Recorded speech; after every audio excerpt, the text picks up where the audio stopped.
속죄제에 관한 이야기입니다. 이스라엘에 여러 제사들이 있는데 번제가 있고 소제가 있고 화목제가 있고 오늘 나오는 속죄제가 있고 다음 주 건너뛰어서 그 다음 주에 속건제, 간단하게 다룰 겁니다. 다음 주에 제수일 하면서 넘어가고요. 이 5대 제사인데 번제하고 소제는 하나님과의 관계를 위해서 설정되어 있는 제사 형태입니다. 나를 하나님께 다 드리겠습니다. 최소한 너 가진 것 없으면 곡식이라도 가지고 와서 아무것도 넣지 않은, 누룩도 넣지 않은 그거라도 가지고 와서 태워가지고 나한테 드리라. 그럼 내가 그것이 타는 냄새를 맡고 내가 이만큼 수고하는구나, 나한테 이거라도 드리려고 하는구나, 내가 그 마음을 보겠다라고 하는 것이 번제, 소제의 의미입니다. 그리고 그 뒤에 나오는 화목제는 하나님과 화목하기 위해서, 화목한 것으로 끝나지 말고 그 화목한 것을 어떻게 해요? 옆으로 나누기 위해서. 그리고 화목제는 가난한 사람은 드리지 못하는 제사, 가진 사람들이 나누기 위해서, 베풀기 위해서. 너 많이 가졌냐? 그럼 가지고 와서 여기서 짐승 찢어 죽이고 그것을 가난한 자들이 먹을 수 있도록 주어라. 이게 화목제의 의미입니다. 이제 속죄제와 속건제가 있습니다. 이거는 앞에 나오는 세 개 제사하고는 좀 다른 형태의 제사인데 드리는 형태를 보면 번제하고 비슷합니다. 그런데 속죄제는 좀 드리는 양태가 굉장히 복잡해요. 그래서 오늘 그 설명을 하지는 않겠습니다. 번제와 비슷하면서도 다른 면이 있고 제사장이 드리는 것, 족장이 드리는 것, 평민이 드리는 것, 가난한 자가 드리는 것 다 달라요. 모양이 워낙에 다릅니다. 그래서 속죄제의 정신이 무엇인가, 왜 속죄제를 드리는가라고 하는 것만 듣고 가셔도 괜찮아요.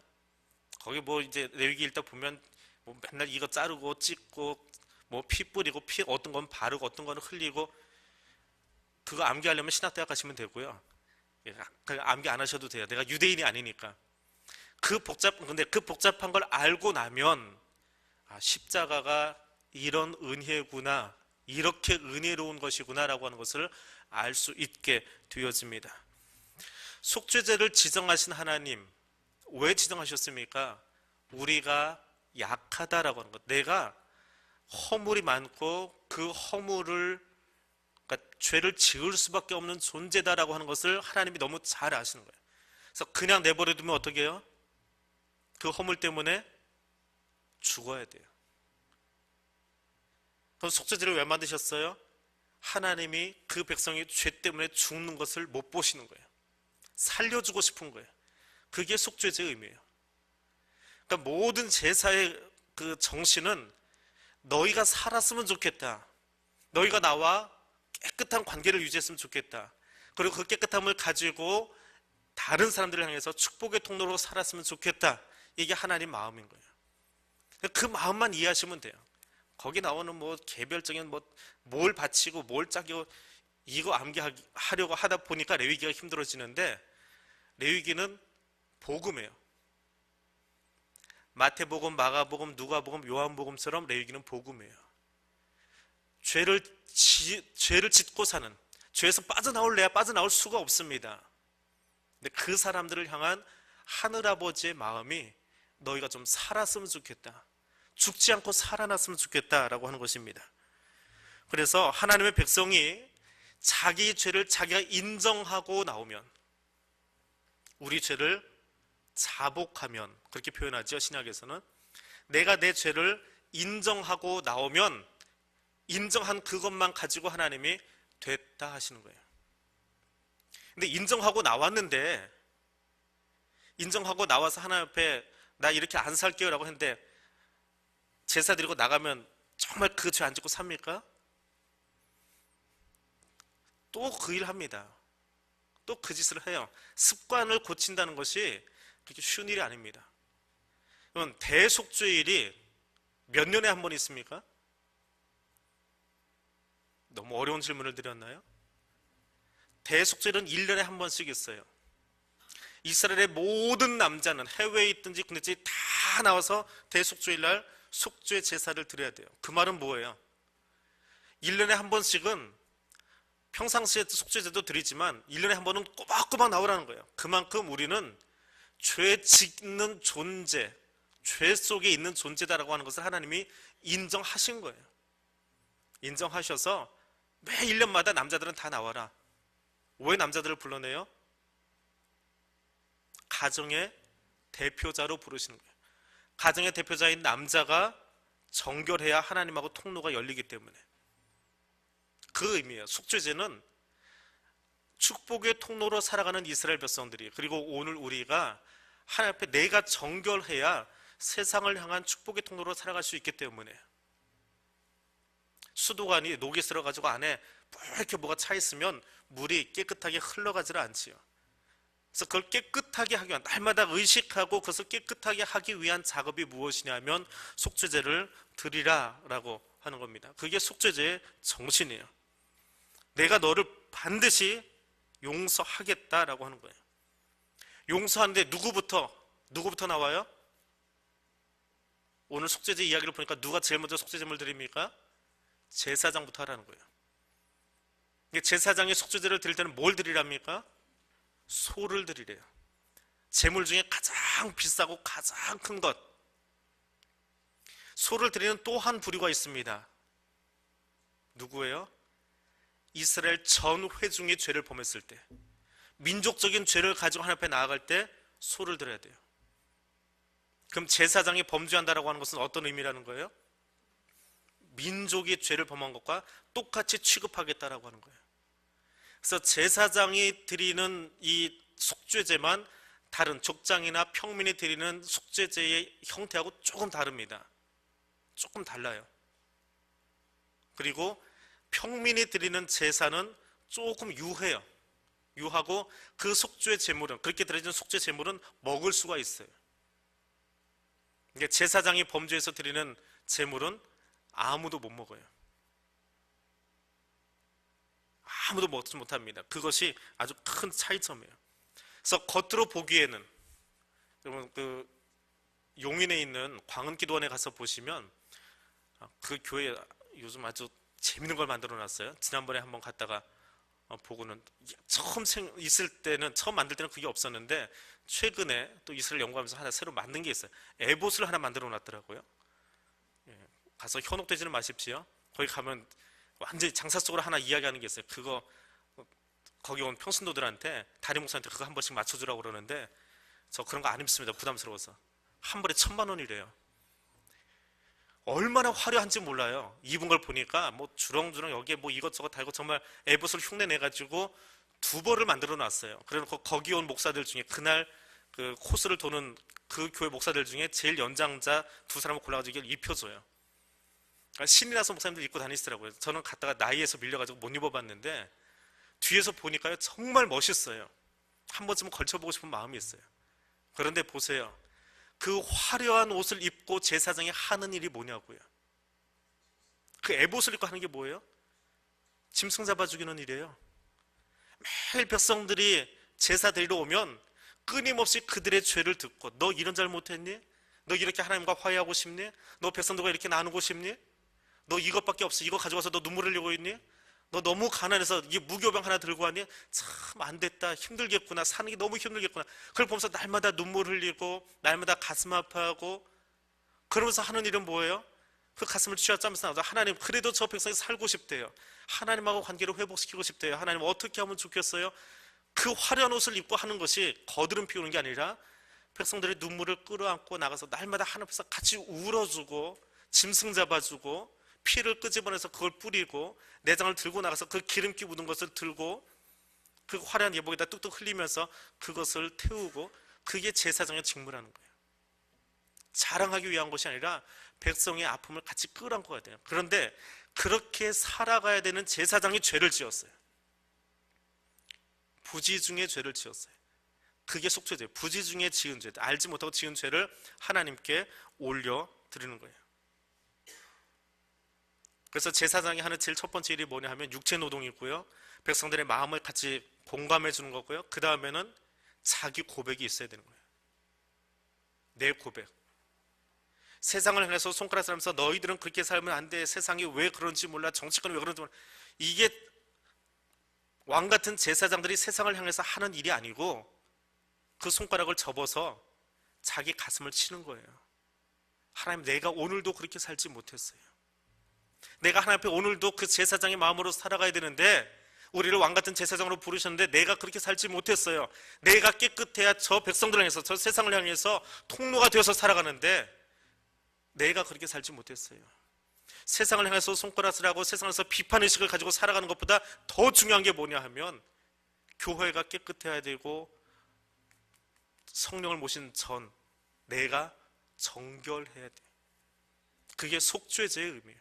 그게 제사장이 드리는 거예요. 제일 먼저 세상에 회개할 것이 아니고, 가정의 아버지들이 회개하고 어머니들이 회개하는 것이 아니고, 내가 세상을 향한 제사장이라고 한다면, 또 하나님이 나를 그렇게 부르셨다고 한다면, 왕같은 제사장으로 부르셨다고 한다면 내가 오늘 그 마음으로 살아야 되는 거예요.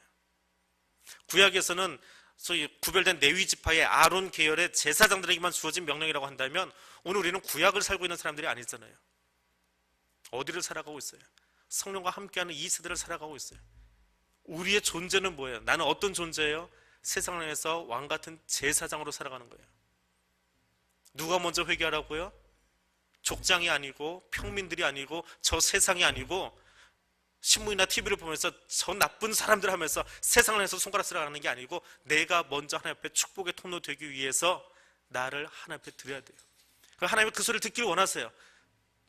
들려드리면, 내가 이렇게 살지 못해서 하고 들려드리면 하나님은 용서하고 깨끗하게 하고 축복의 통로로 만들어 가기를 원하시더라라고 하는 거예요. 그럼 죄는 무엇입니까? 우리가 회개해야 될 죄가 뭐예요? 법이나 도덕을 어기는 일반 개념의 죄를 이야기하는 것이 아닙니다. 레위기 1장에 이 레위기의 정신이 나와 있는데 그 중에 죄에 대한 이야기가 제일 먼저 나와요. 1장 2절에 가서 보면 이스라엘 자손에게 말하여 이르라, 누구든지 여호와의 계명 중 하나라도 그릇 범죄하면, 그릇 범하면, 이 레위기에 나오는 그 모든 거 다 외우기도 힘들어요. 근데 그 중에 하나라도 범하면 그게 뭐예요? 죄라는 거예요. 신약에 와서는 예수님이 이 레위기의 이 법령들을 훨씬 더 강화시키셨어요. 강화시켜서 어떻게 이야기합니까? 마태복음 5장 28절에 가니까 여자를 보고 음욕을 품는 자마다, 그냥 남자들 중에 닦아놓고 얘기해서 여기에서 자유할 수 있는 분이 누가 있어요? 저만 그런가 보네요. 제가 부목사 때 저희 교회 지금 돌아가신 신현길 목사님이 집회를 나가셨는데, 집회 끝나고 앉으시니까 옆에 있던 어떤 목사님이 한참 연변 저보다 높으신 분인데 오셔가지고 근데 신현길 목사님한테 그러는 거예요. 그때 그분 연세가 한 70 한 중반쯤 되셨는데, 목사님, 제가 앞에서 이렇게 설교를 하고 있다가 저쪽 예쁜 성도가 보이면 자꾸 그쪽으로만 눈이 가요. 이거 언제 고치죠? 그러고 물어본 거예요, 신현길 목사님한테. 신현길 목사님이 그 목사한테 뭐라고 하냐면, 나도 아직 돌아가는데 네가 안 돌아가냐? 그게 남자예요. 뭐 여기 남자 아니신 분들은 뭐 안 그럴지 모르겠지만 그 말은 뭐예요? 5장 28절에 그 이야기 속에 자유할 수 있는 사람이 없다는 거예요. 다 그 죄성을 가지고 살아가고 있다는 것을 인정해야 되는 거예요. 나는 참 돌을 잘 닦아서 뭐 그런 일 없어요. 뭐 넘어간다 치십시다. 22절에 가서 보니까, 마태복음 5장 22절에 가서 보니까 형제를 향하여 노하는 자마다, 화내는 사람마다 심판을 받게 되고, 형제를 향하여서 나가라, 우리말로 하면 형제를 향해서 야 이 바보야 하는 그 사람도 공회에 가서 심판받게 되어지고, 또 저 미련한 놈 하는 사람도 어떻게 돼요? 지옥불에 던져지리라 그래요. 욕이 아닌 것처럼, 농담인 것처럼, 사랑스러운 말처럼 우리가 우리 옆에 있는 사람들 향해서 좋은 이야기로 불러주지 않고, 저도 애들한테 그래요. 야 이 돼지야, 가서 뭐 좀 가져와라 그래요. 장난말처럼 예쁜 말이 있는데 그게 미련한 놈 아닐까요? 그렇게 불러놓고 지옥 안 가기를 바라세요? 속죄죄는 뭐예요? 아닌 것 같아요. 이 정도는 내가 사랑스러워서 그냥 하는 이야기예요 라고 말할지 모르겠지만, 음욕을 품거나 라가라 하거나 미련한 놈이라 하거나 다 지옥행을 따놓은 사람들이에요. 지옥행 고속버스를 타려고 티켓 다 끊어놓은 사람들이에요. 근데 하나님이 그 티켓을 끊어놓은 사람들을 불러다가 내 앞에 와서 이야기하라는 거예요. 하나님, 나 이렇게 살았어요. 지금도 이렇게 살아가고 있어요. 이게 습관이, 어느 습관이 안 바뀌어가지고 이거 못 고치고 있어요. 이 사순절 30일 새벽기도 하면서 우리 말 좀 고치려고 그래요. 사랑의 언어 30회서 주제를 잡고 하려고 그러는데 이 언어 고치는 게 참 힘들어요. 그만큼 우리는 습관이 돼 있는 거거든요. 근데 와서 말하라는 거예요. 하나님, 내가 이렇게 말하고 살았어요 라고 이야기하면 하나님이 용서해 주시겠더라라고 하는 거예요. 하나님께 영광 돌리도록 지음받은 것이 난데 내가 그 영광을 취하려고 그래요. 일을 하고 나서 그 모든 것이 하나님의 은혜 때문입니다라고 고백해야 될 존재들이 내가 잘나서, 내가 거기 간섭했기 때문에, 내가 그 일에 관여했기 때문에 일이 잘 되었어요. 내가 영광 취하는 거잖아요. 내게 영광 돌리라고 이야기하는 거잖아요. 죄가 어떤 것입니까? 미국 사람들은 그런 이야기를 들은 적이 있어요. 미국 사람들은 집에 갔다가 다음날 다시 나올 때 똑같은 넥타이나 똑같은 옷을 다시 입고 나오면 집에 안 들어간 거래요. 조금 더 나쁘게 말하면 밖에서 다른 사람과 잠을 잤기 때문에 옷을 갈아입을 시간이 없어서 그대로 나온 거래요. 물론 서양의 관습이긴 하지만. 그래서 미국 사람들은 매일 넥타이를 갈아 끼고 매일 외투를 갈아입는답니다. 근데 우리나라 사람들은 어때요? 저 이거 이틀 됐고요. 이거는 2주 됐습니다. 한국 사람들은 근데 그거 가지고 뭐라고 하지 않아요. 이게 한국적인 정서예요. 한국적인 정서는 옷에 뭐가 묻어가지고 냄새가 난다든지 하지 않는 한은 그대로 입어요. 특별히 남자들 양복 같은 경우는요, 일주일 내내 별로 바뀌지 않아요. 또 바뀌어도 보이지도 않아요. 왜냐하면 이게 검정색 일색이라서요. 바꿔 입었어도 안 보여요. 근데 보세요. 옷을 바꿔 입는다고 해서 그 내면이 바뀌나요? 넥타이를 갈아 꼈다고 해서 그가 밖에 나서 했던 추잡한 일들이 그 넥타이 갈아 끼는 것으로 가리워지나요? 율법적인 사고 속에 살아가는 거예요. 겉모양만 바꾸면 다 바뀔 것처럼 이야기하고 살아가는 거예요. 덮는다고 갈아입혀지거나 해결되는 것이 아닌 것, 그것이 죄의 문제거든요. 죄는 겉의 것을 갈아입는다고 바뀌는 것이 아닙니다. 속사람이 바뀌어야 돼요. 그리고 그것을 하나님 앞에 고백할 때 하나님이 들으신다라고 하는 거예요. 듣고 용서해 주시겠더라라고 하는 거예요. 그래서 속죄제는 드리는 게 전부가 아니에요. 뭘 드리느냐, 송아지를 드리느냐, 염소를 드리느냐, 양을 드리느냐, 그게 중요한 게 아니에요. 속죄제를 드리기 위해서 하나님 앞에 나아갈 때 내 마음을 깨끗하게 해서 오염된 나의 마음을, 오염된 그 성전을 깨끗하게 청소하겠다라고 하는 거예요. 그래서 제사장이 속죄제를 드릴 때는 어디까지 가서 피를 뿌리고 깨끗하게 하느냐 하면 지성소 안에까지 들어가서 속죄단, 속죄 언약궤 거기까지 들어가서 속죄를 드립니다. 근데 평민들이 드릴 때는 어디 가서 드리느냐? 피를 성소와 마당을 가로막고 있는 그 휘장에다 뿌려놔요. 왜냐하면 그 평민들이 들어갈 수 있는 자리가 그 물두멍 앞에까지만 들어갈 수 있거든요. 더 이상 못 들어가거든요. 그러니까 내가 하나님 앞에 나아갈 수 있는 그 자리까지, 거기까지 가서 피를 뿌리고 거기서 제사를 드리면서 그것을 깨끗하게 만드는 거예요. 왜요? 거기가 깨끗해야 내와 하나님이 교통할 수 있기 때문에. 그리고 내가 축복의 통로 되어서 저 밖에 있는 사람들, 이방인들이 되었건 여자가 되었건 하나님 알지 못하는 사람들이 되었건 그들이 나를 통해서 하나님께 나아갈 수 있기 때문에. 그래서 평민은 짐승의 피를 번제단에다가, 마당에 들어가자마자 높이 솟아있는 번제단에다가 뿌리고 그 커튼에다가 갖다 뿌려줘요. 성소의 커튼에다가. 근데 제사장은 그 안쪽에 한 번 더 들어서 지성소를 가로막고 있는 그 휘장에다가 뿌리고, 그리고 언약궤에다가 뿌립니다. 그것을 정결하게 하는 거예요. 이제 보세요. 제사를 드리려고 그게 제사장이 되었든지 혹은 족장이 되었든지 혹은 평민이 되었든지 제물을 가지고 옵니다. 속죄제는 자기가 고백하는 건, 하나님 내가 죄인입니다. 내가 죄를 지어서 오늘 속죄제를 드리기 위해서 갑니다. 제사장이 뭘 들고 가요? 제물이 뭐예요? 송아지예요. 저 송아지를 들고 갑니다. 그런데 이제 몇 번 들으셨을까? 조금 머릿속에 가물가물 기억나신 게 있을까요? 송아지를 들고 갔는데 다 태워버리는 게 있어요. 그게 뭐예요? 싹 태워버려요. 번제지요. 송아지를 들고 갔는데 제사를 들고 나더니 고기가 잔뜩 밖으로 흘러나오기 시작해요. 야, 나도 먹자. 이거 무슨 제사예요? 화목제예요. 자, 제사장이 송아지를 끌고 들어갔어요. 그런데 안에서 뭐 태우는 것 같더니 좀 있다가 똥하고 내장을 들고 나서 밖에서 태워버립니다.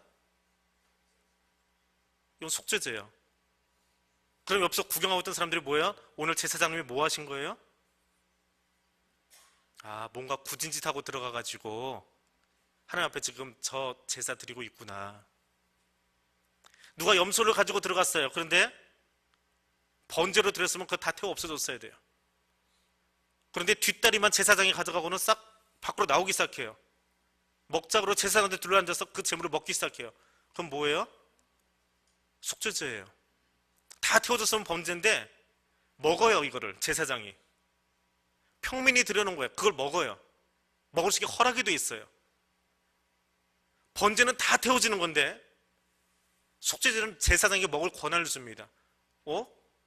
그러면 누가 지금 죄를 지은 거예요? 이걸 들고 나온 족장이 속죄제를 드린 거예요. 우리 고위 공무원들 인사청문회라는 게 있습니다. 취임하기 전에 국회에서 인사청문회를 합니다. 정말 열심히 살았던 사람들이에요. 뭐 대학 교수님도 계시고 뭐 사회 저명인사들이 있습니다. 그러다가 뭐 어느 장관 자리 어느 자리에 올라가려고 인사청문회를 하기 시작하는데 결격 사유가 나타나기 시작합니다. 그럼 어떻게 해요? 우선은 언론이 그것을 다 떠들기 시작합니다. 이번에 아무개 후보가 보니까 병역 문제에 있어서 아들 문제에 있어서 재산 문제에 있어서.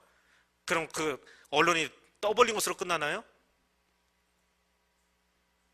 청문회 하다 말고 사퇴합니다. 그럼 이번에 이제 사법기관에 덤비죠. 사법 절차를 밟아냅니다. 그리고 그 사람이 잘못한 것들을 다 일일이 꼬집어내서 벌을 주지요. 거기서 끝나나요? 지금까지 그가 쌓아왔던 교수로서 혹은 사회 저명인사로서 쌓아왔던 모든 명예가 한꺼번에 다 무너져 버려요.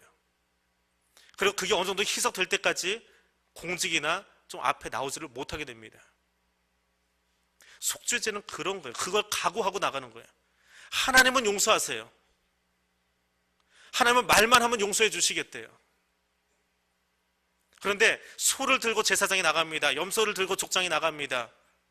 가난한 사람들은 이 소재 가루를 들고 나가요.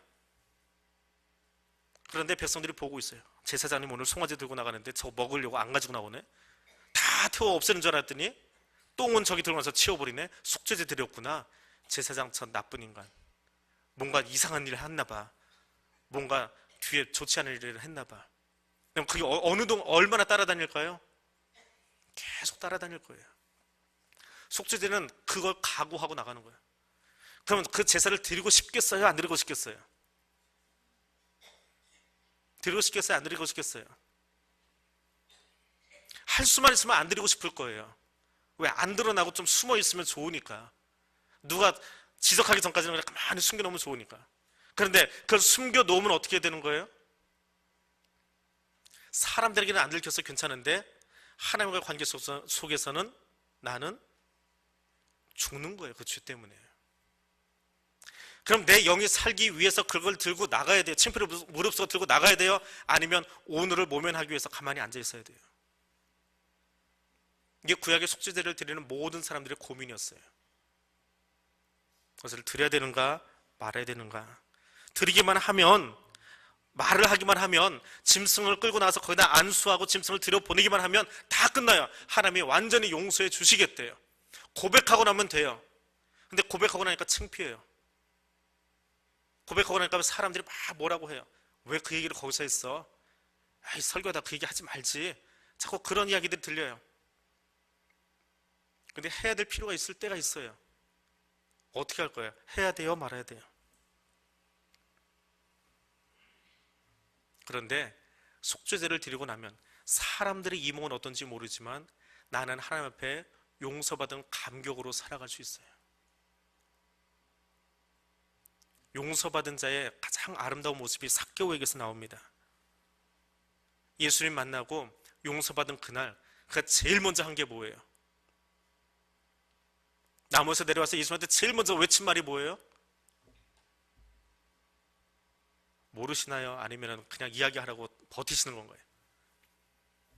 예수님 만난 삭개오가 제일 먼저 한 것은 자기 재산의 절반을 가난한 자들에게 나누어 주겠습니다. 쉽게 말하면 선경금 하겠습니다.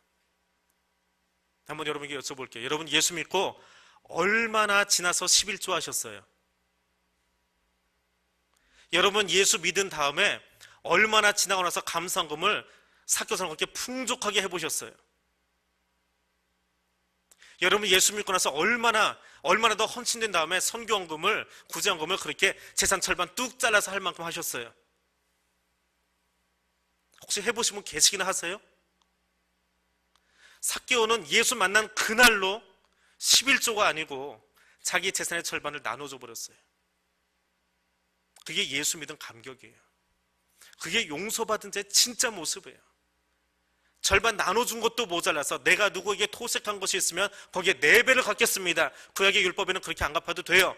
그런데 그보다 더 하겠습니다. 용서받고 나니까 주체할 수가 없는 거예요.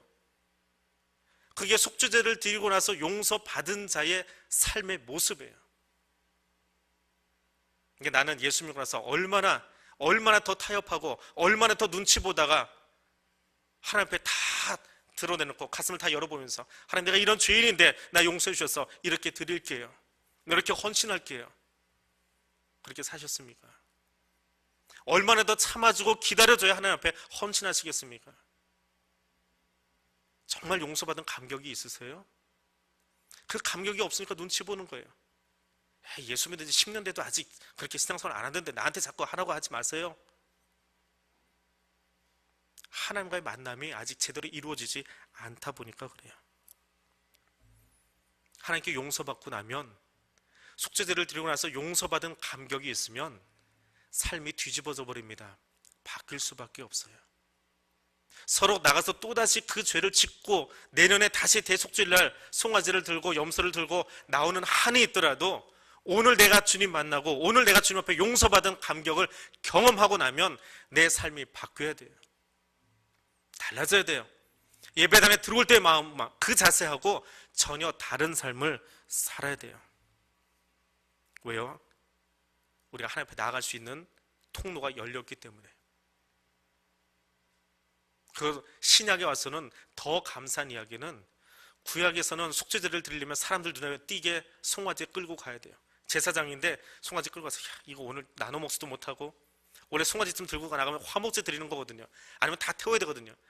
근데 이거 내장 좀 이따 들고 나가야 되고 사람들이 뭐라고 할 것 같아요.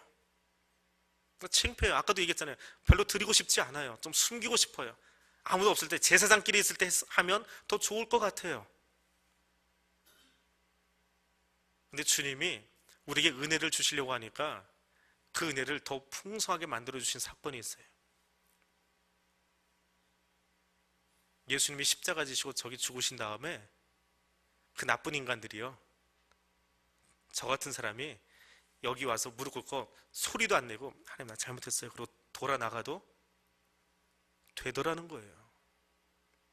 내가 구약에 살았으면 송아지 끌고 들어왔어야 될 죄인인데 조용히 와서 여기서 제단 안에서 눈물 흘리고 기도하고 있습니다. 옆 사람이 들지 않아도 괜찮아요. 말할 필요도 없어요. 그냥 예수님한테 고백만 하면 그분이 들으시고 용서해 주시겠대요. 그게 저 십자가의 의미예요. 그게 십자가의 은혜예요. 우리가 3000년 전에 구약에 살았다면 그런 일은 꿈꿀 수 없어요. 오늘 속죄제를 드려야 되나 말아야 되나 또 다시 고민하면서 이 예배당에 나왔을지 몰라요. 짐승제사를 드리고 있었다면.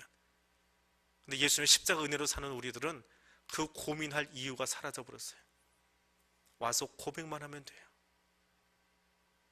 그것도 함부로 죄짓고 함부로 와서 아무렇게나 입술로 고백하지는 마세요.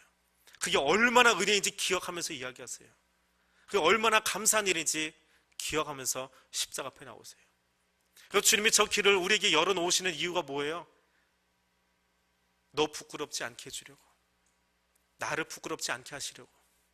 내 허물을 덮어도 다 덮어주시고, 괜찮아, 저 옆에 사람 모르게 해줄게, 그냥 입속으로 웅얼웅얼 하다 가도 괜찮아, 내가 그 소리 다 듣고 너 그렇게라도 나와서 나하고 화해하고 싶어서, 나하고 관계를 깨끗하게 하고 싶어서 너 여기 나오잖아. 내가 그 길 열어놓을게. 야, 제사장 통하지 마, 너 직접 나와, 그냥 예수 이름으로만 얘기해. 그럼 내가 다 들어줄게. 그렇게라도 내가 너와 같이 하고 싶어. 그 하나님의 마음을 저 십자가에서 만나실 수 있기를 원합니다. 주님 오늘 우리를 그렇게 만나기를 원하고 계세요. 요한일서 1장 9절 말씀입니다. 만일 우리가 우리 죄를 자백하면 저는 미쁘시고 의로우사 우리 죄를 사하시며 우리를 모든 불의에서 깨끗하게 하실 것이요. 다른 거 아무것도 없어요. 너는 목사니까, 너는 장로니까 송아지 들고 나와라 그러지 않으셨어요. 그냥 나와서 죄를 자백하기만 하면, 입술로 고백하면, 옆 사람이 뭐라고 하든지 말든지 하나님 앞에 고백만 하면 다 들어줄게, 다 들어줄게. 그리고 내 죄를 용서해 줄게. 주님은 우리의 마음을 보기를 원하시는 거예요. 우리의 마음이 주님께 드려지기를 원하시는 거예요. 오늘 그 마음을 하나님께 드리고 돌아가시기를 바랍니다. 지금 내 마음 붙잡고 하나님 앞에 나아가실 수 있기를 원합니다. 그리고 그 십자가의 은혜가 얼마나 큰 은혜인지, 얼마나 놀라운 은혜인지 다시 한번 깨닫고 저 십자가 바라보시고 돌아가는 이전으로 되실 수 있기를 원합니다.